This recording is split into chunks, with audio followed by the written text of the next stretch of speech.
প্রিয় দেশবাসী, আপনারা আজকে দেশের যে অবস্থা দেখছেন, যে পরিস্থিতি দেখছেন, সংবাদপত্র, টেলিভিশন সব জায়গায় শুধু হত্যা, খুন, গুম, রাহাজানি। এমন পরিস্থিতিতে আসলে বাংলাদেশে যদি শান্তি ফিরিয়ে আনতে হয়, জাকের পার্টির কোনো বিকল্প নাই। কারণ আপনারা দেখেন, জাকের পার্টির 36 বছর ইতিহাসে গাড়ি ভাঙচুর করে নাই, সন্ত্রাসী কোনো কার্যক্রম করে নাই, দেশের সম্পদ নষ্ট করে নাই, মানুষের ইজ্জত লণ্ঠন করে নাই। আজকে জাকের পার্টি একমাত্র বাংলাদেশের কলঙ্কমুক্ত একটি দল, এবং জাকের পার্টি দেশের মানুষের কথা ভাবে, দেশের কল্যাণে কাজ করে। আর এই কল্যাণ যদি প্রতিষ্ঠা করতে হয়, কল্যাণ রাষ্ট্র প্রতিষ্ঠা করতে হয়, তাহলে জাকের পার্টির কোনো বিকল্প আপনারা খুঁজে পাবেন না। এছাড়াও আরেকটা বিষয় আপনাদেরকে চিন্তা করতে বলবো, আপনারা বিভিন্ন সময় 54 বছর অনেককেই দেখেছেন, একটাবার জাকের পার্টিকে দেখেন। কারণ জাকের পার্টির মহামান্য চেয়ারম্যান পীরজাদা মোস্তফা আমির ফয়সাল মুজাদ্দেদির 36 বছরের রাজনৈতিক ইতিহাসে একটা বক্তব্য, একটা কথা, আপনি খারাপ কোনো ভাষা খুঁজে পাবেন না। অনেক মানুষ কথা বলে, সারা বাংলাদেশে বক্তব্য দেয়, কথা বলে, তাদের ভাষায় সুর যায়, খারাপ কথা আসে, কিন্তু 36 বছর ইতিহাসে জাকের পার্টির চেয়ারম্যানের মুখ দিয়ে একটা খারাপ ভাষা, একটা খারাপ বাক্য, একটা খারাপ শব্দ উচ্চারিত হয় নাই। আর একটা কথা বলবো আমি, জাকের পার্টির senior vice chairman doctor Sayem Amir Faisal Mujaddedi একটা কথা বলেন যে বাংলাদেশে অর্থের প্রাচুর্যতা আছে।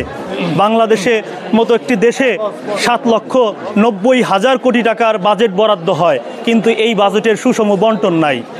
সুষম বন্টন যদি থাকতো এবং যদি পরিকল্পিত ব্যয় হতো, তাহলে বাংলাদেশে দারিদ্র্য থাকতে পারতো না, বাংলাদেশ একটি উন্নত রাষ্ট্র হতো।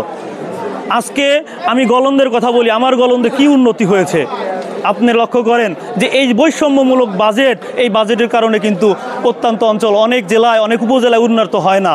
আজকে আমি একটা কথা আপনাদেরকে বলতে চাই, যে আপনি দেখেন আজকে উপদেষ্টা সজীব মাহমুদ আসিফ ভুঁইয়ার নির্বাচন, নিজের যে এলাকা কুমিল্লার যে মুরাদনগর উপজেলায় 452 কোটি টাকার বাজেট হয়। আজকে হাসনাত আবদুল্লাহর এলাকায় 336 কোটি টাকার বাজেট হয়, কিন্তু আমার গলন্দ, আমার রাজবাড়িতে কয় টাকার বাজেট হয়েছে? আগেও বিগত সময় আমরা দেখেছি গোপালগঞ্জে কেন্দ্র করে, গোপালগঞ্জ এলাকায় যে বাজেট হইতো, একটা বিভাগে সেই বাজেট হইতো না। আজকেও সেই অবস্থা। জাকের পার্টি যদি ক্ষমতায় যায়, তাহলে এই যে বৈষম্য এবং বাজেটের যে বৈষম্যমূলক বন্টন, এইটা আমরা রোধ করব। জাকের পার্টি একটি সাম্য এবং ভ্রাতৃত্বের এবং সুষম বন্টন, সুষম বাজেট প্রতিষ্ঠা করবে, এবং বাংলাদেশের প্রত্যেকটা উপজেলা উন্নত করা হবে। আমরা উদাত্ত আহ্বান জানাবো আপনাদের কাছে যে আপনারা সৎ এবং যোগ্য নেতৃত্বকে নিয়ে যান।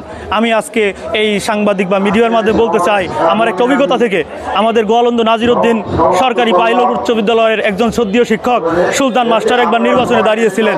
তাকে মানুষ মাত্র 75টি ভোট দিয়েছিল। মানুষ বলেছিল যে সৎ লোকের কেন নির্বাচনে আসতে হবে, সৎ লোক নির্বাচনে কেন আসবে? নির্বাচনে আসবে সন্ত্রাসী যারা করে, দুর্নীতি যারা করে, চাঁদাবাজি যারা করে, যারা মানুষকে সাপোর্ট দিতে পারবে, যারা মানুষকে সাপোর্ট দিয়ে মানুষকে একটা কাজ করতে পারবে, তারা আসবে। কিন্তু দেখেন আপনারা সৎ মানুষকে ক্ষমতায় পাঠান নাই, যার ফলে আজকে বাংলাদেশের কি অবস্থা। আজকে যদি সৎ লোকগুলোকে পাঠাইতেন, আপনাদের মুখে শোনা যায় যে আট্টশির হুজুরের ছেলেকে নির্বাচন করতে হবে। আট্টশির হুজুরের ছেলে, সে পবিত্র মানুষ, সৎ লোক, সে কেন সংসদে যাবে?